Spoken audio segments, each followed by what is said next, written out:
uma grande contribuição que você daria, aquela lista que você botou dos 50 lá. Das eletrodinâmicas estendidas, o que tem? Botasse a referência. Agora eu tenho que trabalhar nas referências, entendi. Porque agora está tudo muito solto. Aí agora eu tenho que colocar as referências. Para muita gente, eu sei. o cara diz, olha, tem essa referência. Não, entendi. Pegar as referências fundamentais e botar, porque a gente bota no professor global, bota lá no... Isso aí é o quê? 50 teorias eletromagnéticas não Agora lineares? 47.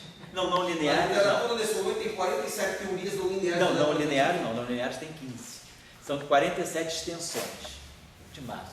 47 extensões de massa. De massa. Agora, mas 15... as extensões não todas são lineares. Aspecto não linear? Só 15 delas são não lineares. As demais são anisotropias, são outros tipos de eletrodinâmica, com outros efeitos, mas as não lineares são 15.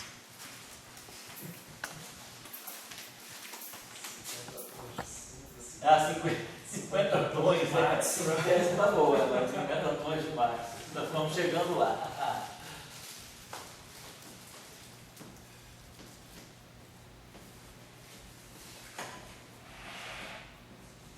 As 15 não lineares é o quê? São 15 efeitos diferentes não lineares? São 15 equações de Marx diferentes com não linearidade.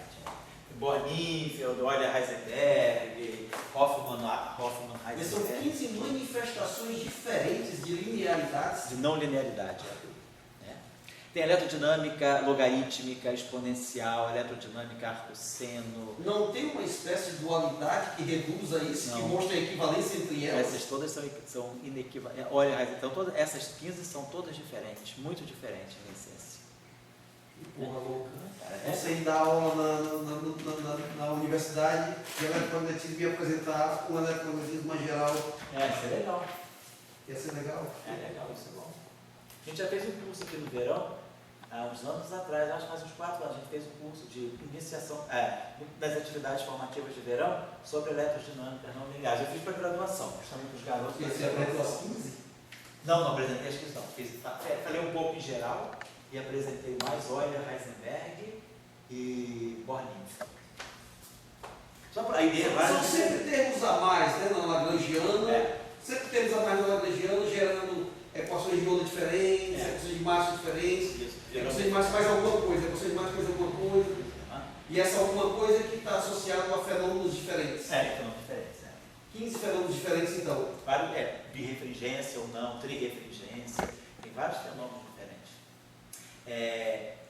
Também pode ter aquilo, alguma coisa relacionada, por exemplo, com groísmo, várias propriedades. Alguma coisa, por exemplo, relacionada com turbulência de campos eletromagnéticos? Turbulência de campo eletromagnético. Não, pode ser que esteja embutida, mas eu não vi. Aí eu não posso dizer. Não sei. Pode ser que sim, mas eu não vi não. Então esse paper aqui é sobre o que a gente vai trabalhar nessa própria eletrodinâmica. Então, esse paper aqui é Search in Gamma Ray Burst. Esse Ellis é o George Ellis? Não, é o John Ellis. É o John Ellis do CERN.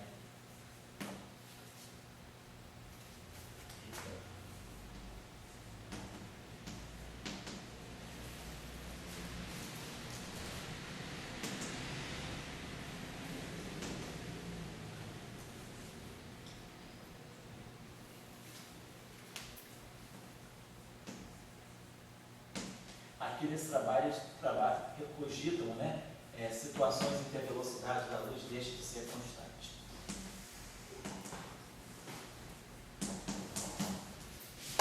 Então esse aqui é o Astrophysical Journal. Faz assim o quê? Função do tempo? Ou do tempo ou da própria posição, do próprio deslocamento do fóton.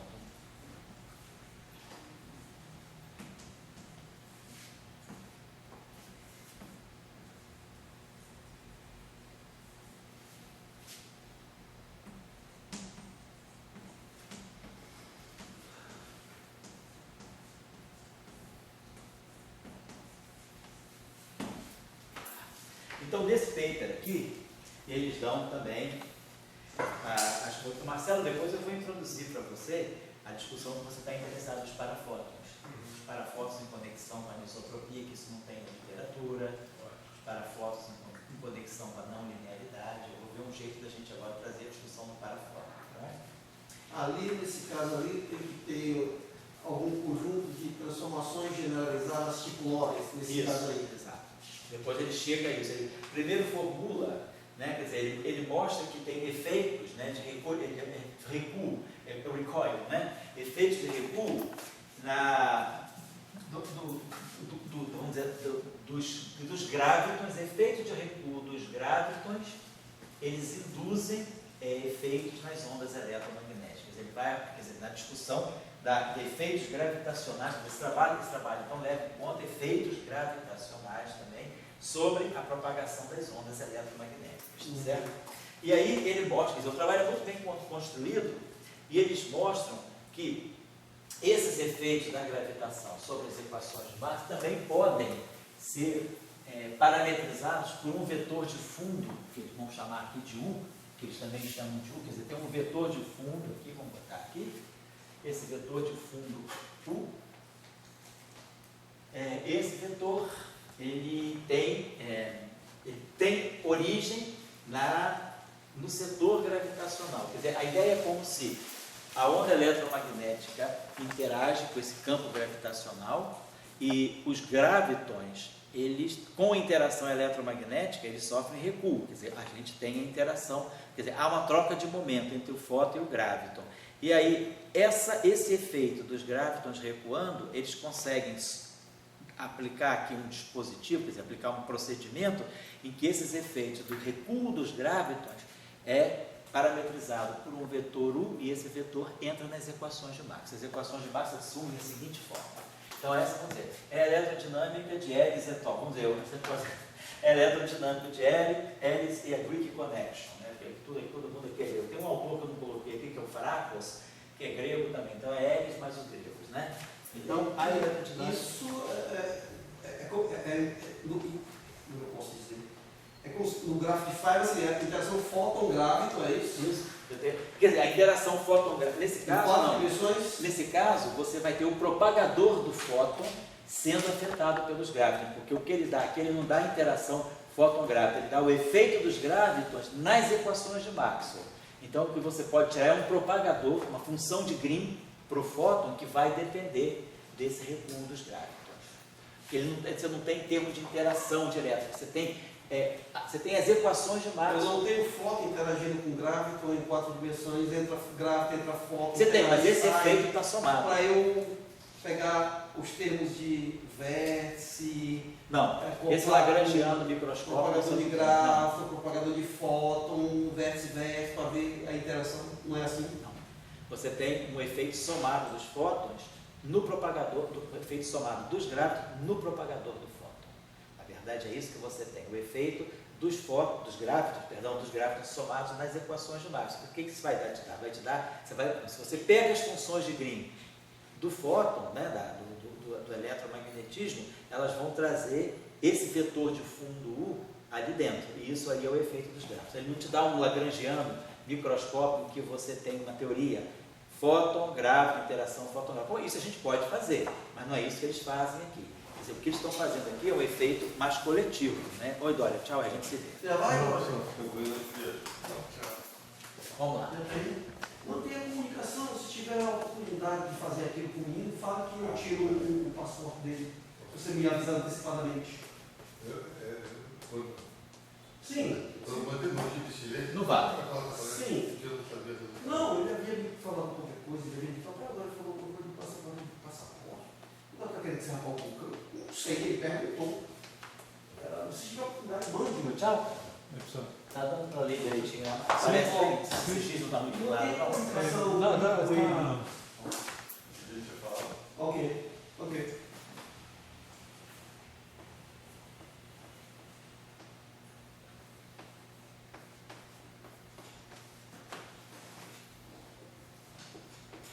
Isso aí é perto da mão dele, né?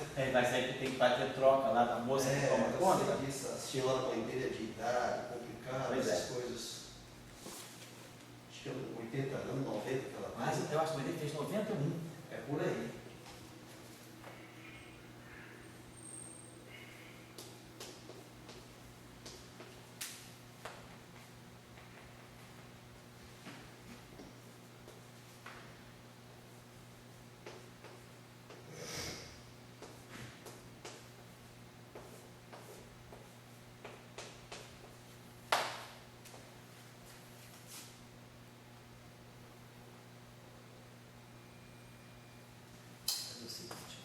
Quer dizer, repetindo a pergunta, para mim, no passado, eu estudei, a gente estudou, você ajudou, tá lembrado? A gente calculava o propagador do gráfico, Isso. propagador do fóton, Isso. o vértice de interação trivértice, quadrivértice, estava todo mundo para interagir, trivértice, propagador do fóton, propagador do gráfico, para ver a interação fotográfica via gráfico de Feynman e ver o efeito disso. Isso nada tem a ver com isso. Não, nada tem a ver com isso. Aí é completamente diferente. Aqui a gente está considerando ondas eletromagnéticas no meio gravitacional, e aí as ondas eletromagnéticas vão interagir, vamos dizer, com os gravitons, num campo, claro que tem a ver aqui, você tem um campo gravitacional não trivial, você não está no espaço do Minkowski, você tem um campo gravitacional não trivial, só que eles fazem uma aproximação, eles dizem, essa onda... O background é gravitacional. O background é gravitacional, é dado. Não aí, são flutuações gravitacionais, é um campo gravitacional que pode ser fundo, um tenso campo de fundo. Isso, é um fundo gravitacional. Sei lá, buraco negro, essas coisas. E aí você consegue ver nessa interação, as ondas eletromagnéticas, quando passam por esse campo gravitacional, claro, aí você vai ter que olhar, você está olhando o campo gravitacional do ponto de vista mais microscópico. Essas ondas eletromagnéticas têm alta frequência, elas vão interagir com o campo gravitacional num nível em que a onda eletromagnética percebe o graviton. E aí esses gravitons sofrem, vamos dizer, tem uma troca de momento com esses gravitons. E você soma o efeito desses gravitons e você mostra que o efeito desses gravitons somados pode levar a essas equações de Marx. É uma coisa semiclássica. Mas é campo de fundo, é campo clássico, campo de fundo? Não, é o campo gravitacional. É o campo gravitacional quântico. Quântico. Porque você pega o efeito, você está falando de graviton. Você não está falando de onda gravitacional, você está falando de graviton. Então não é um campo de fundo clássico. É uma coisa semiclássica, no sentido que o campo eletromagnético é clássico, dado pelas equações tipo Maxwell. Mas o efeito dos gravitons está somado no... É como se essa onda eletromagnética passasse em interação com os gravitons. E aí o efeito desses gravitons se transmite, né, é representado por esse vetor U nessas equações aqui. Então você pega efeitos quânticos da gravitação via gravitons e joga nas ondas eletromagnéticas clássicas. Então você tem uma discussão que é semiclássica. Esse vetor U, agora que está aqui, ele está levando em conta o efeito quântico da gravitação. Esse efeito quântico da gravitação modifica as equações de Maxwell dessa forma. O campo eletromagnético aqui é clássico.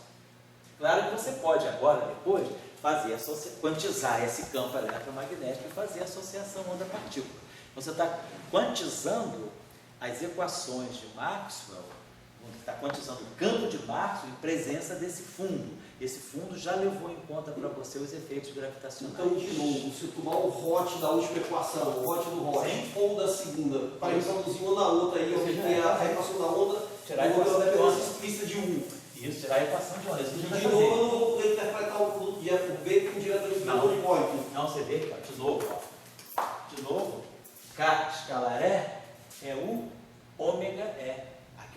Aqui aparece uma frequência. E aqui aparece o vetor de onda. De novo, o campo elétrico não é ortogonal à direção de novo, se passa como se o E e o B fossem campos defasados. Exatamente. Então a gente pode ver aí, né? Vamos dar e é o U que está causando esse barato. Isso, exatamente. Professor, por que a lei de Faraday nunca muda?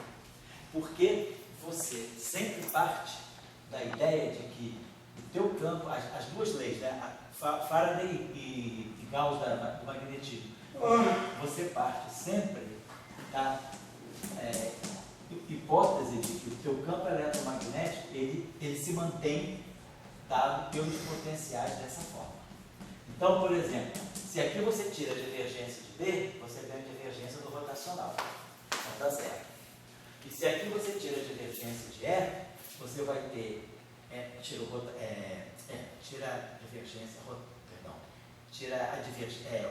rotacional do E, rotacional de E, rotacional do gradiente é zero, então vai ficar DDD do rotacional de A, que é menos DBDT. Então, essas duas equações, elas não se alteram porque elas são resultantes da relação entre os campos e os potenciais que você mantém a mesma.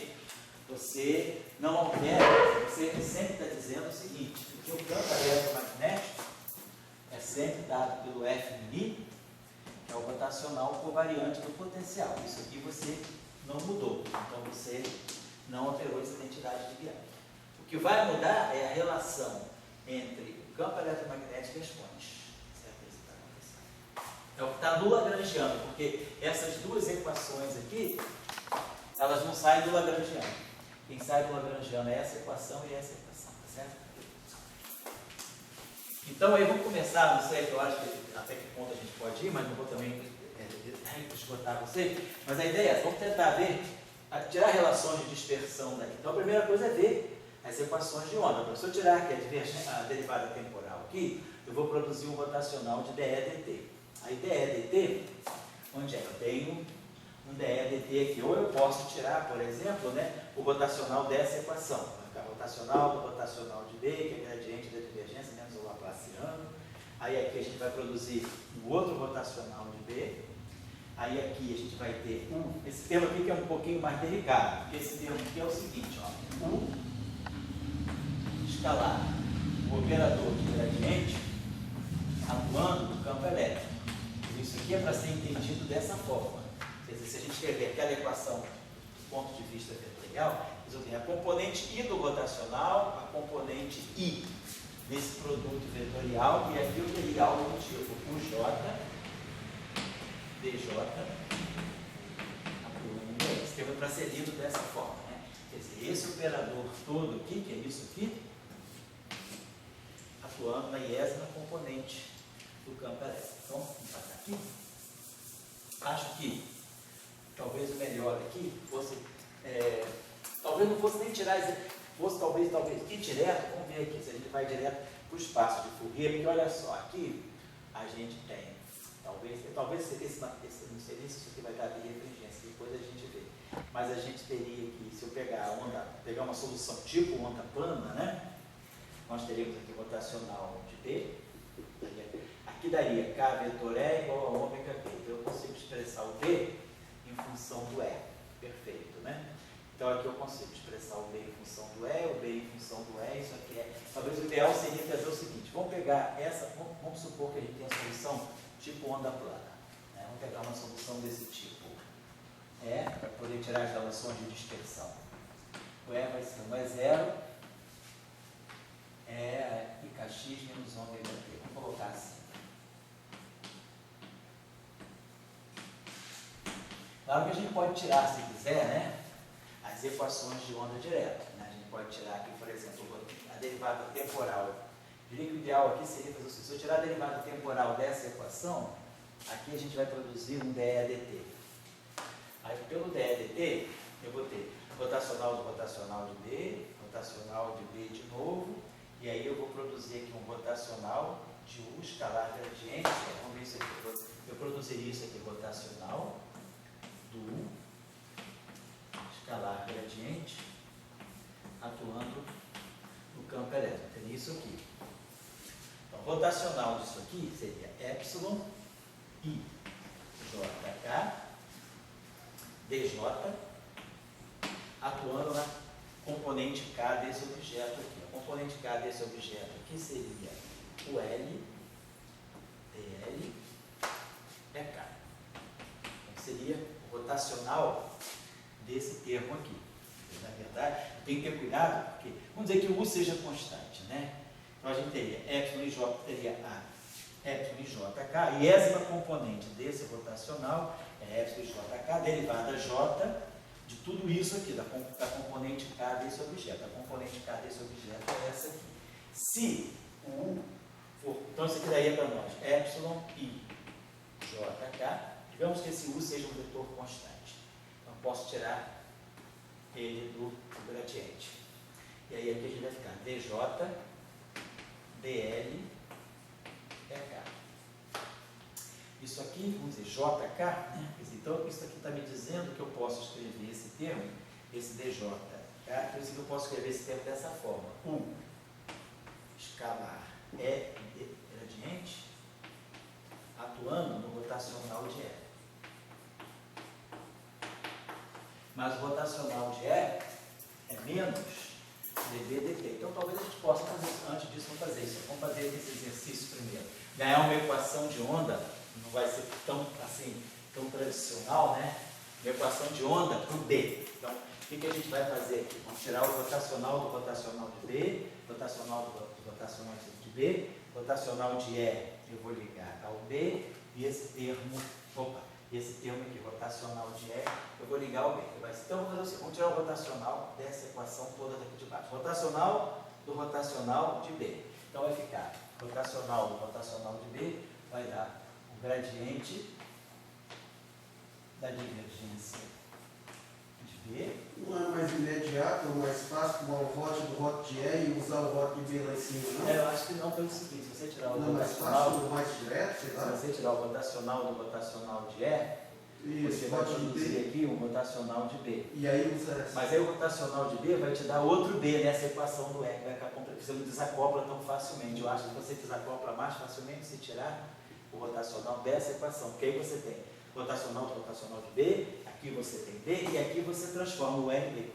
Então você quando transforma o E em B, eu acho que fica mais fácil. Aí você fica uma equação só para o campo magnético. Aqui não. Quando você tirar o rotacional do rotacional do E, você vai ter um rotacional de B. Tudo bem, esse termo aqui você substitui, mas esse termo aqui você vai ter o derivado do rotacional de B. Aí você vai ter que usar essa equação de novo, é complicado. Eu acho que é mais fácil a gente tirar o rotacional da equação de baixo, que vai dar o gradiente da divergência de B, que é zero. Então, o primeiro termo do rotacional de B é o gradiente da divergência de B. A divergência de B é zero. Então, fica menos o laplaciano de B. Vou colocando em componente I assim. Vamos dizer, bom, vou menos o laplaciano de B. Mais o vetorial. Aí vamos dizer, aqui vamos colocar o seguinte. Então, eu vou ter que tirar o rotacional. U é um vetor constante. De U, vetorial, dV, dt. Então, isso aqui é rotacional.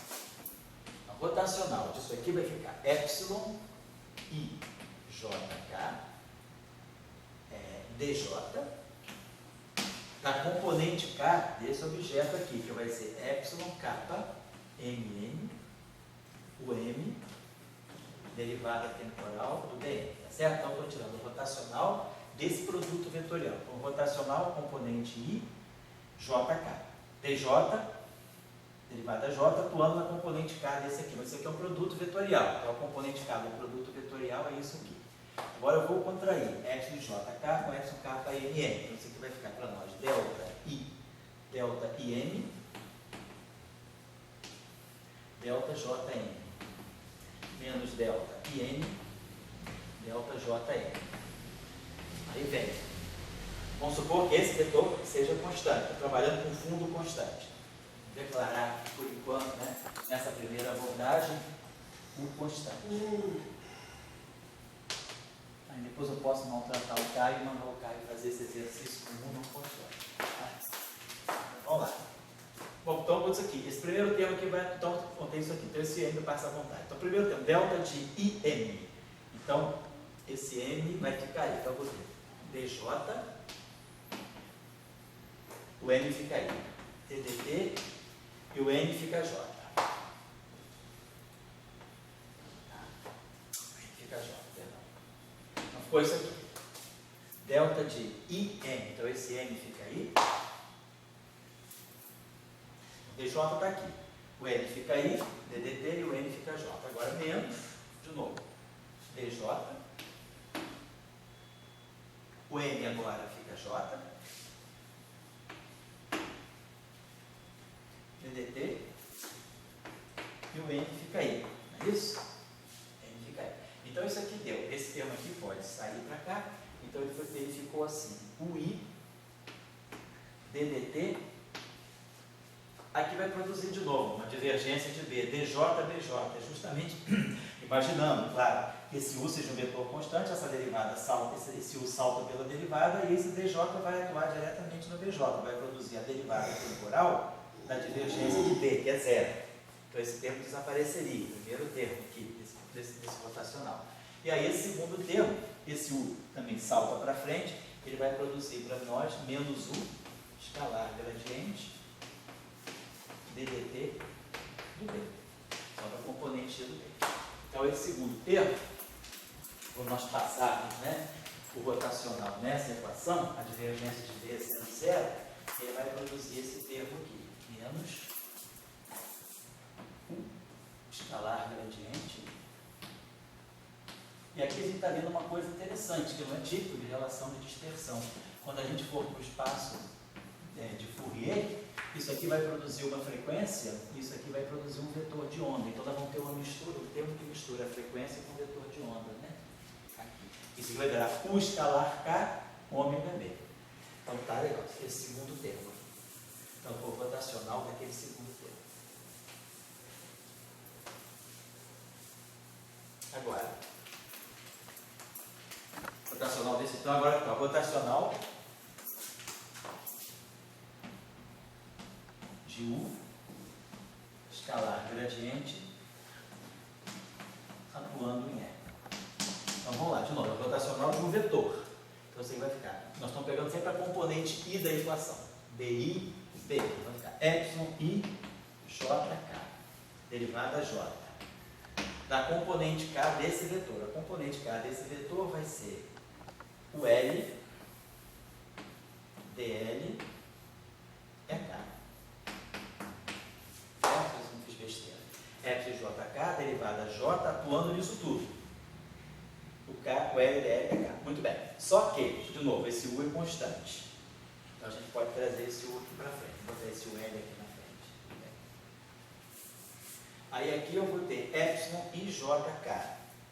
DJ é K. Então esse DL eu posso trocar com esse DJ. Posso botar L aqui e J aqui. Então vai ficar F aqui, JK, DJ é K. Dá o quê? Dá a componente I do rotacional de F. Então esse termo aqui está dando para nós o seguinte, U escalar gradiente, que é isso aqui, ó. Posso trazer esse DL para cá.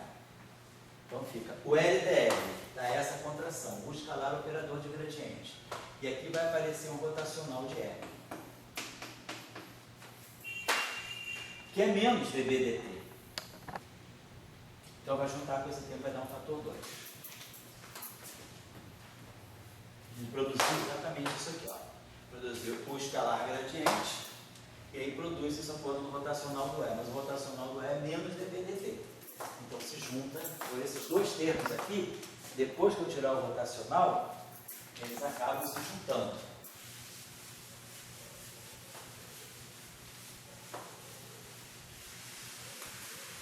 E aí a gente ficou com o rotacional de E, que é menos dBdt também. Vai ficar 1 menos U ao quadrado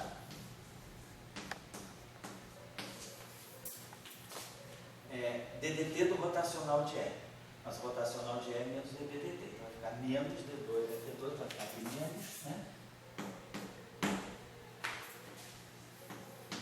Que aí a gente juntando esse termo para lá, vai ficar, ou eu trago tudo isso aqui para cá, vai ficar a equação de onda, vai ficar, esse aqui vai ficar menos, né? Vai ficar mais, então vai ficar 1, vai ficar, vamos desmembrar isso aqui, só para ver, então, isso aqui desmembrando, isso aqui vai ficar, esse primeiro termo aqui dá menos, derivada temporal segunda, que vem para cá mais, derivada temporal segunda, então fica exatamente o D'Alembertiano do B. Aí esse termo aqui depende do U, então vamos deixar a equação assim, vamos trazer tudo para o lado esquerdo, vai ficar assim, 1 menos U ao quadrado. O tal dt de B em evidência, né? Oi? O tal d de TB em evidência. Vou botar... A derivada temporal do B em evidência, né? Não, eu vou fazer o seguinte, porque aqui é uma derivada segunda, eu vou querer fazer o seguinte, deixa eu separar assim. Ah, é verdade. É uma derivada segunda. Então esse aqui é o primeiro termo. Se o U for zero, a gente ganha aqui a equação do D'Alembertiano, menos laplaciano de B. Esse termo aqui foi levado em conta, esse termo aqui foi levado em conta. E aí agora esse termo aqui, menos 2, U escalar gradiente,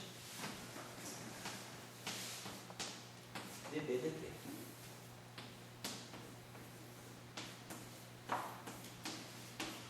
Então essa aí é a equação de onda para o campo magnético. É uma equação de onda que tem as derivadas segundas, mas tem um termo aqui que é misto entre derivada temporal e derivada espacial. Então se a gente vai no espaço dos momentos, pensar assim, a gente vai e fala que isso aqui é B, porque a gente pega uma solução tipo onda plana, B igual a B0, sei lá, seno de K, vou botar lá, exponencial, né?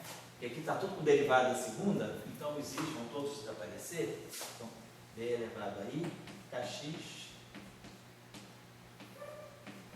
menos ômega t. Então, quando a gente tirar, então a derivada da onda plana vai dar sempre a onda plana, vai produzir um B0, que desse B0 vai ser constante, ele vai estar por aqui tudo, vou fatorar o B0, vou fatorar a onda plana. O que vai ser importante é que esse termo aqui vai se transformar no menos ômega 2. Então, na relação de dispersão, a gente vai ter 1 menos U ao quadrado, e aí o D2 do T2 fica menos ômega 2. Esse termo aqui, que é menos Laplaciano ao quadrado, fica mais K2. Que é justamente, vem a máxima, K2, ômega 2 igual a K2, que isso tudo vai ser igual a zero. E depois esse termo aqui, ele vai dar para nós, o gradiente vai produzir um IK.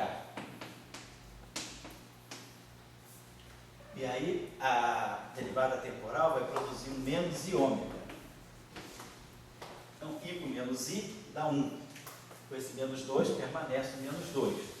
Então vai ficar aqui menos 2.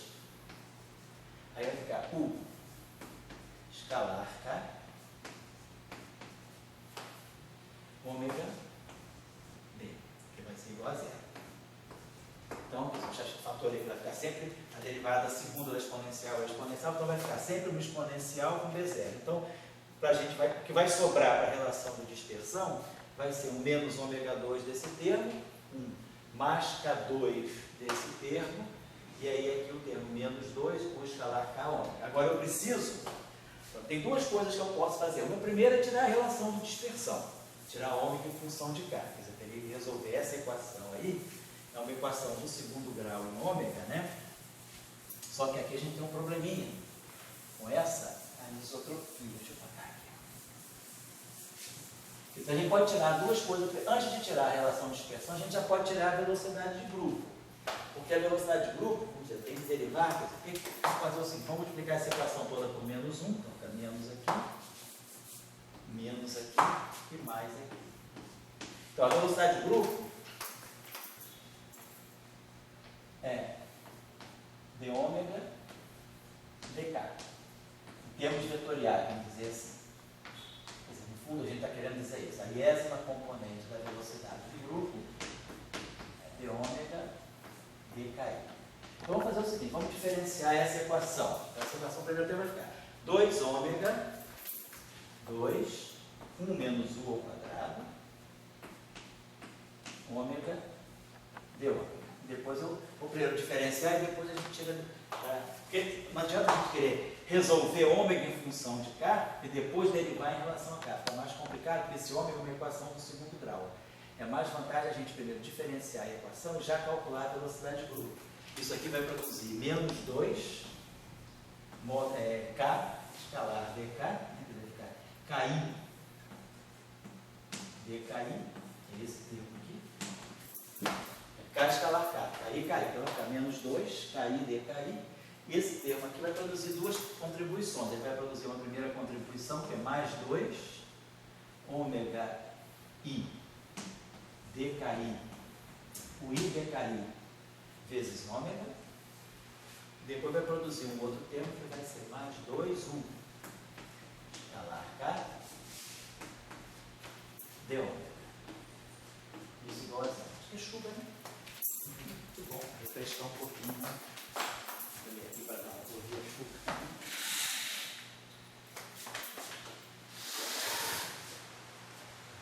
Não é pouco, né? Chuva temporal, uma chuvinha, né?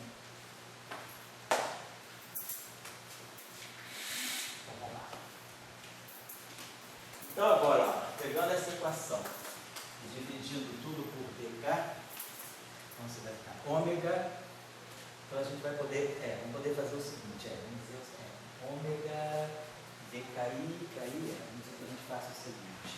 Isso.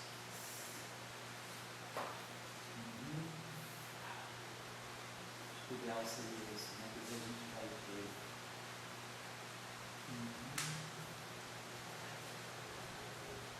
Vamos fatorar aqui o dki. A gente vai ter o seguinte: 2 1 menos o 2, vou colocar assim, ômega, coeficiente do d ômega, né? E depois mais 2, tem 2 em tudo quanto é canto? Tem, então esse 2 cancela. Então ficou 1 menos o 2, ômega, mais 1 menos o 2, ômega, e esse termo aqui mais 1 escalar k,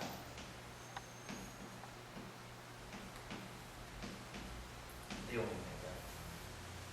Então esse termo aqui,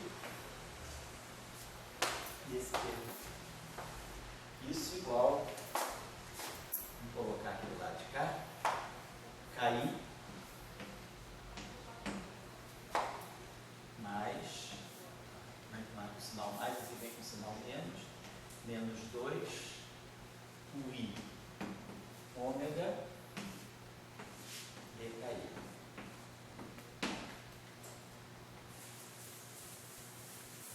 Certo.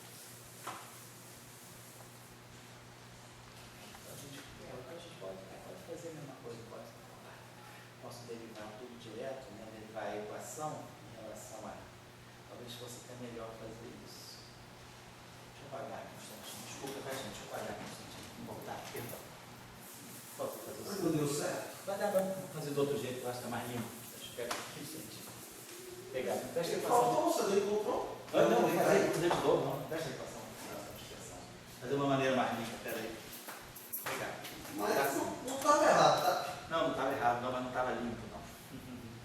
Deixa eu pegar a relação de dispersão de novo aqui. A gente botou isso aqui, então ficou. A gente multiplicou ela toda por menos 1, ficou 1 menos 2. Sabe por que, cara? Para nós, a gente sabe se virar. Eu tenho medo de ter algum estudante fora aí, mais principiante, e pular etapas, sabe? Então ficou 1 menos o 2, ômega 2, aqui, menos K2. Porque até onde você tinha feito, para mim, você já Tá tinha ok. toda a resposta. Não estava com a resposta na mão, sim, mas deixa eu fazer de uma maneira mais limpa. 1 menos 1, a gente multiplicou tudo por menos 1 aqui, ficou menos. Vou fazer o seguinte, botar as frequências em ordem decrescente de potência. Então esse aqui ficou mais, esse vai ficar mais 2, 1 escalar K. Então, vou fazer o seguinte, vou primeiro, antes de relatar as duas capas, escalar ômega, então você vai ficar menos K2 igual a 0. Então, está claro que se a gente. Opa! Obrigado, cara. Se a gente fizer U igual a 0, a gente reobtém mais. Ômega 2 igual a K2. Né? Relação de dispersão ômega igual a K. Módulo de K. Então, eu vou deixar como tarefa. Eu não vou fazer esse exercício, que é resolver uma equação do segundo grau. Tarefa. Resolver essa equação para ômega. Eu tenho uma equação do segundo grau em ômega e eu vou conseguir resolver ômega em função de U e K. Esse ômega vai ser uma função do vetor de onda e do vetor de anisotropia. Então a gente tira ômega em função de U e K. Vai dar uma equação do segundo grau, duas raízes, né? Verificar se a gente obtém as duas raízes, vão para duas frequências positivas ou não. Então, quer dizer, analisar as raízes, vamos dizer assim, discussão das raízes dessa equação. O que vão dar para nós aqui é uma relação de dispersão, que é como o ômega se escreve em função de K igual a essa anisotropia, discussão das relações de dispersão. Das relações de dispersão. Agora a gente pode tirar a velocidade de grupo. Tirar a velocidade de grupo é derivar essa equação diretamente em relação a K. Então, essa equação, vamos derivar essa equação em relação a KI. Aí a gente já ganha velocidade de grupo, sem precisar derivar ômega em função de K pela resposta explícita, porque vai dar uma equação do segundo grau, vai ter raiz, etc. É mais fácil a gente fazer a derivação implícita. Então, isso aqui vai ficar para nós, vai dar o fator 2 aqui, vai dar o fator 2 aqui, então vai cancelar o 2, então a gente vai ter 1 menos U ao quadrado, e aí a derivada de ômega 2 em relação a KI vai dar 2 ômega, e aí vai ficar d ômega dKI, que já é a componente da velocidade de grupo. Esse termo aqui, eu vou derivar em relação a KI. Isso aqui, então, isso aqui é o JKJ. Então, isso vai dar duas contribuições. Vai dar a primeira contribuição, que vai ser o 2 que eu estou cancelando direto. Eu vou ter o J, KJ, ômega. Então, isso aqui é o J, KJ, ômega. Então, quando eu derivar em relação a KI, vai produzir um I. Então, isso aqui vai produzir mais o I ômega.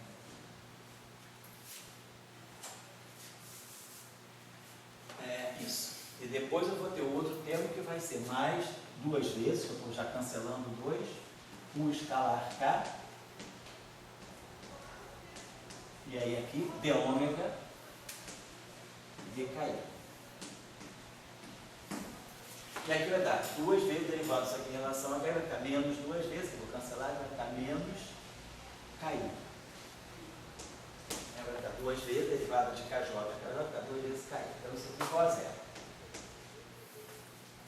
Então a gente já pode ler aí, então a gente já tem fatoradas aí as componentes da velocidade de grupo. Então, isso aqui é o. Então a gente vai poder colocar isso aqui, a iésima componente da velocidade de grupo. Isso aqui é a iésima componente da velocidade de grupo. Então a gente pode fatorar, a gente vai ter 1 menos u ao quadrado, ômega, que é esse termo aqui, e mais u, escalar K. Tudo isso aqui sendo o coeficiente da iésima componente da velocidade de grupo. Aí eu jogo para o lado de cá o vetor KI.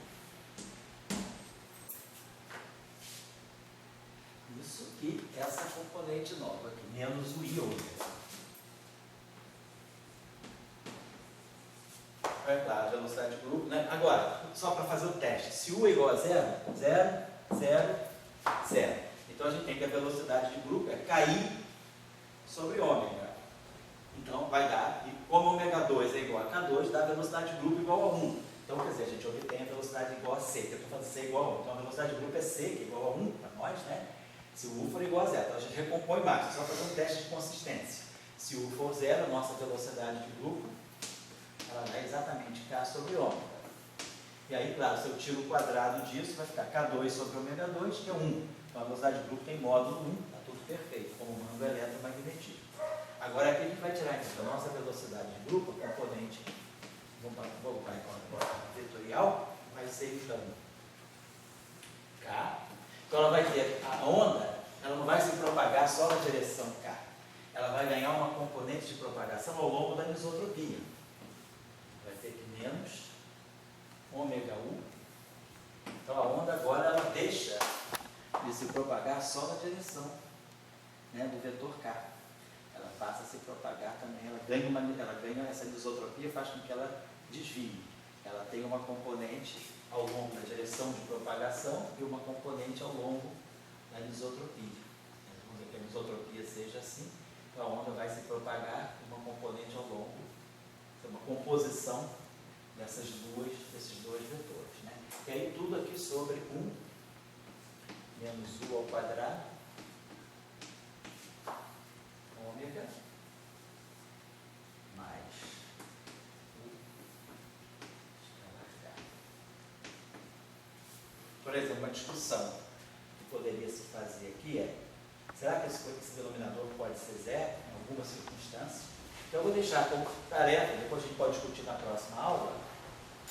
Seria, primeiro, tirar o módulo da velocidade de luz e comparar com a velocidade da luz. Tirar o módulo dessa velocidade de grupo e comparar com 1, quer dizer, essa velocidade de grupo, né? E comparando, quer dizer, no caso da luz, no caso do Maxwell, a velocidade de grupo é 1. Então a velocidade de grupo vai ser igual a 1 no caso de Maxwell, claro, se o U for 0. Agora, no nosso caso, neste caso, vamos ver qual é o módulo da velocidade de grupo. A pergunta é: será que existem módulos supraluminares? Será que tem chance de eu ter uma velocidade de grupo maior do que 1? Ou seja, significa que essa anisotropia poderia estar levando à propagação de sinais com velocidade maior que a da luz. Vamos ver quanto vale o módulo de V. Não está claro para mim que esse vetor vai ter módulo menor do que 1. Apesar da relação, porque na hora de tirar o quadrado, pode ser que algumas coisas se esclareçam, né? Que eu vou produzir um termo aqui que vai ser 2K escalar U vezes ômega. Tem que ver, mas tira o quadrado dessa velocidade de grupo e compara, ver se a gente pode ter velocidades supraluminais. Se houver velocidades supraluminais, a gente pode se perguntar qual é a condição a qual U deve satisfazer para que não haja sinais supraluminais. Então está claro a ideia que a pergunta é: tira o módulo da velocidade de grupo, verificar se a velocidade de grupo em módulo pode ou não ser maior do que 1. Se ela for maior do que 1, ela vai ser maior do que 1 dependendo de U. Procurar ver se a gente pode impor condições sobre o módulo de U para que a velocidade de grupo seja menor do que 1. Quer dizer, qual é a condição que U deve satisfazer para não ter velocidade de grupo maior do que 1. Então, a pergunta é mais simples: tira o módulo de V em função de U. E aí, tenta ver se a gente pode impor. Primeiro, tenta ver se a velocidade de grupo é sempre menor do que 1. Se ela tiver a chance de ser maior do que 1, então a gente vai ver se existem condições sobre U que impedem da gente ter uma velocidade supraluminal. Esse seria um ponto, né? Segundo ponto. Então, essa é a segunda tarefa. A primeira tarefa é essa. Segunda tarefa é verificar se ocorre divergência no par, como nós já fizemos nos casos de passado.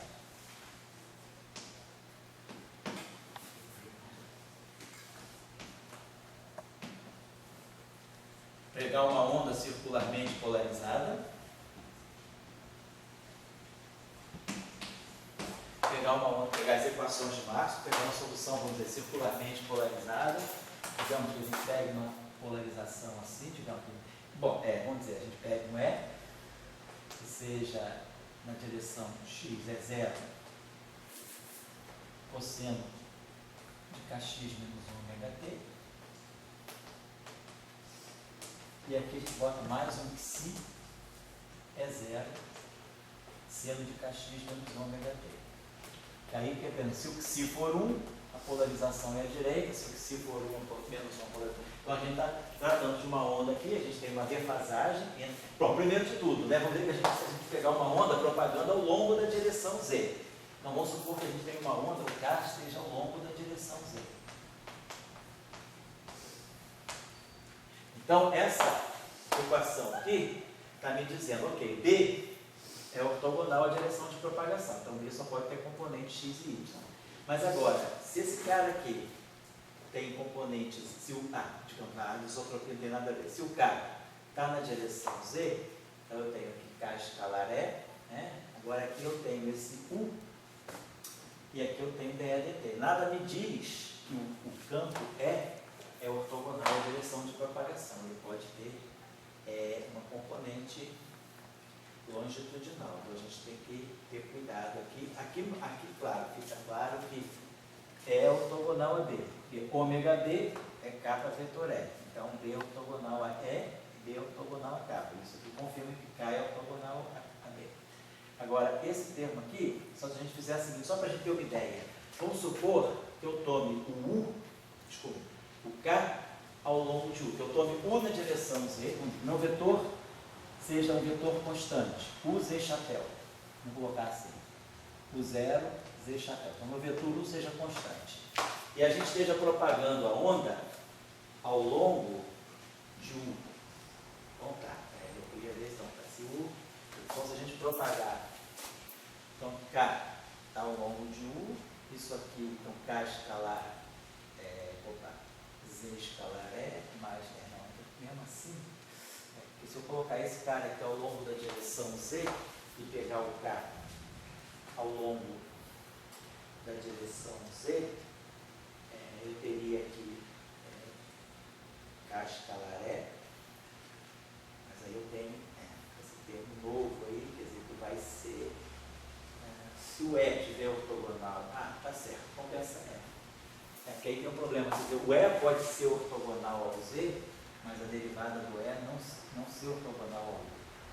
Então, talvez, aí quiser soluções tipo onda plana, a gente perdeu a transversalidade do campo elétrico, né? Então, a gente perdeu a transversalidade do campo elétrico. Sei lá, se isso aqui seria melhor um pouquinho.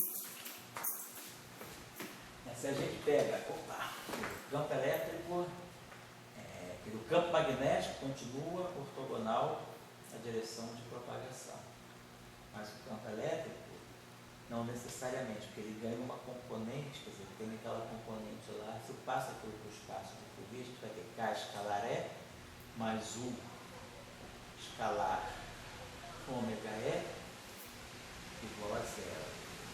Escalar ômega E. Então, eu teria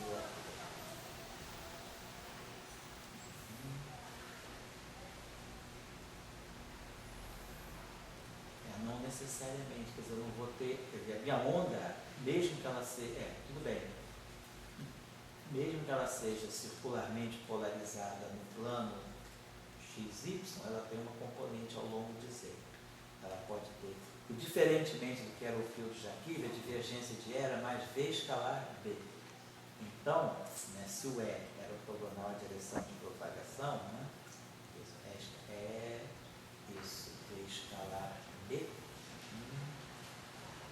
isso, eu poderia pegar B também, o V, tá certo, a onda na direção Z, e o vetor de fundo na direção Z também, isso está certo. Mas agora, se eu pego a onda na direção Z, e o problema todo é que ali não é U escalar E, é U escalar DE dt. Então, quer dizer, não basta a onda ser ortogonal a Z, a K, né? Se o K estiver na direção, se o K for paralelo ao U que estiver na direção Z, eu não vou poder, a gente vai poder garantir que talvez fosse o seguinte, vamos ver, se a gente pegar todos na direção Z, então isso aqui é do espaço, por exemplo, em termos de onda plana, isso aqui vai ficar K, escalar é zero,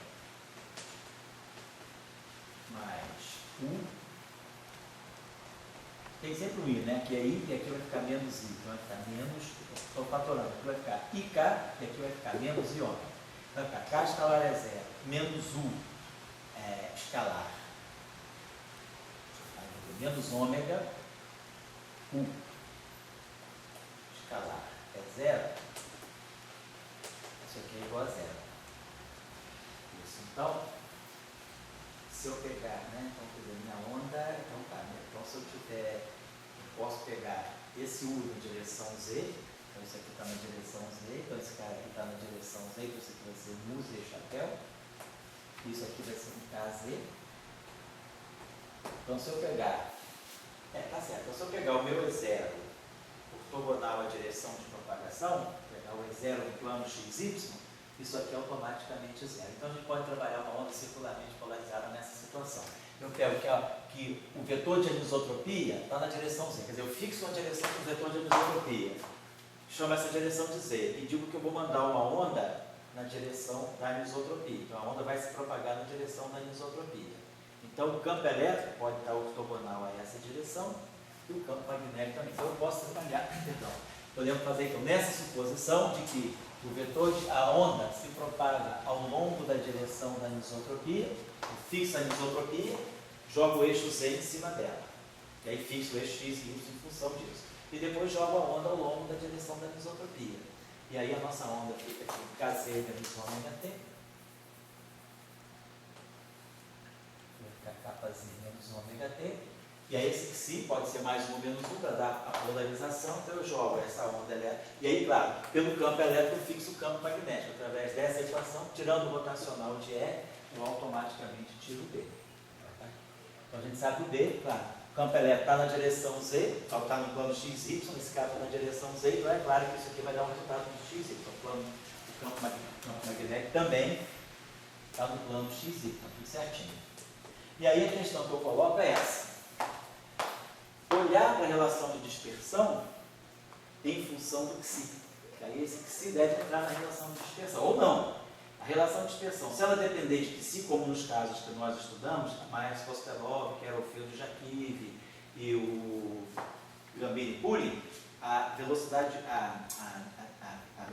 grupo, quer dizer, a relação de dispersão depende do Xi, e a velocidade de grupo dependia do Xi, e a gente mostrava que para uma onda polarizada numa direção, Xi igual a 1 e Xi igual a menos 1 dava duas velocidades de grupo diferentes. O exercício, quer dizer, a tarefa que fica aqui é, com essa onda aqui, substituir nas equações, tirar a relação de dispersão em função do psi.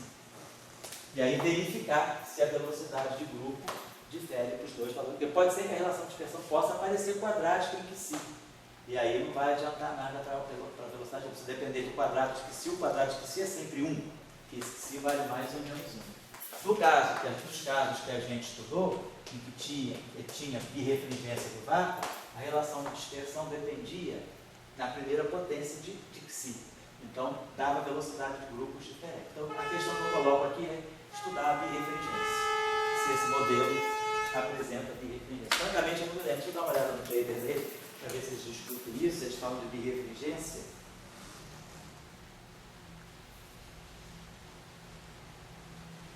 Eles discutem aqui velocidades subluminares e supraluminares também.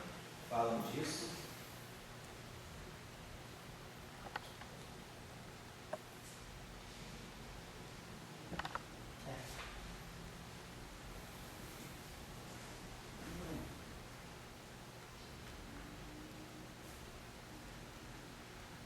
É engraçado, aqui eles não estão falando de birrefringência, não. Eles discutem mais a questão de ter velocidades supraluminares ou subluminares. Falam do índice de refração, quer dizer, o índice de refração não tem mistério, o índice de refração é só a velocidade de fase, né? O índice de refração vai ser C sobre a velocidade de fase. A velocidade de fase é ômega sobre K. E a gente pode tirar também o índice de refração associado à velocidade de grupo, que vai ser C, nesse caso C1. Sobre a velocidade de grupo. Então dá para estudar o índice de refração, que aí veio. O índice de refração depende da frequência, depende do vetor U, então tem o fenômeno da dispersão, etc. Então tá, a gente estuda as velocidades supraluminares, tá certo? Tá certo. Porém, não estuda birrefringência, não. Valeria a pena vocês darem uma olhada. Pode ser que algum outro paper, depois desse, tenha discutido, mas que eu saiba, eu não sei.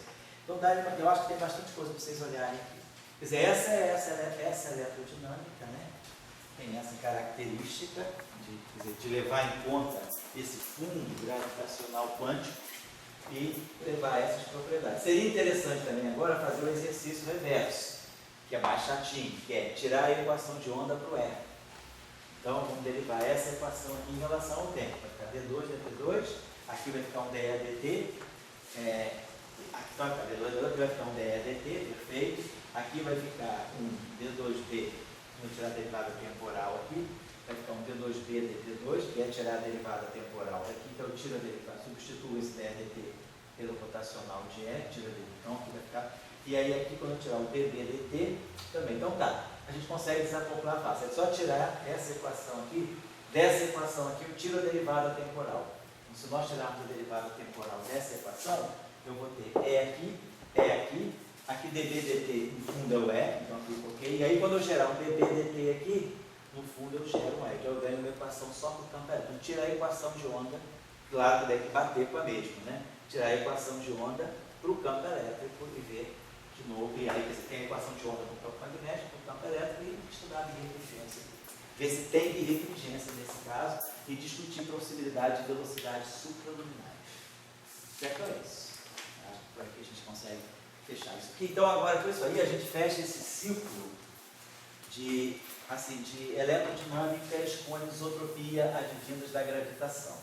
Então o que eu vou fazer na próxima aula, eu vou começar agora a trabalhar uma ideia que o Marcelo queria apurar mais, que era a discussão dos parafótons, né? Aquela discussão fóton, parafóton, áxion, em presença de anisotropia. Então vamos começar a relacionar essas anisotropias, quer dizer, essa discussão que tem dos áxions, né, que os alemães lá estudam, dos parafótons, né, lá em Heidelberg eles estudam, toda a fenomenologia ligada a esses parafótons. Eu nunca vi nada ligado à anisotropia. Então a gente pode trazer essa discussão e você pode encaminhar isso aí, pode ser um trabalho para você fazer. Se o Caio quiser participar, está às ordens, está à vontade também, quer dizer. E quem está gravando também pode fazer na frente de vocês. Aqui a gente não esconde nada. Vários problemas, teve um rapaz um tempo desse que me mandou um paper, de onde que ele é? Do Pará. Ele me mandou um paper em cima de uma sugestão da aula aqui, paper dele foi aceito lá no Physical Review e ficou parte da tese de doutorado dele. Então aqui a gente compartilha com todos, né? Escola franciscana, tudo compartilhado. Então, se vocês fizerem primeiro, o crédito de vocês, mas a gente não está dizendo, ó, não falo disso porque o grupo está fazendo, não. A gente mostra tudo que o grupo está fazendo. Se alguém fora quiser fazer primeiro, paciência. Tem talento, faz. Então, a gente aqui não esconde o jogo. Então eu vou passar a ideia para você, Marcelo. Deixa eu só passar para mim aqui no Qual? final, que eu quero discutir com você. Essa. Sim, no final eu quero fazer. Essa aqui? É discutir com Não, você. você acabei, então pode discutir aí, pode falar. Não, depois a gente conversa. Não, mas fala aí,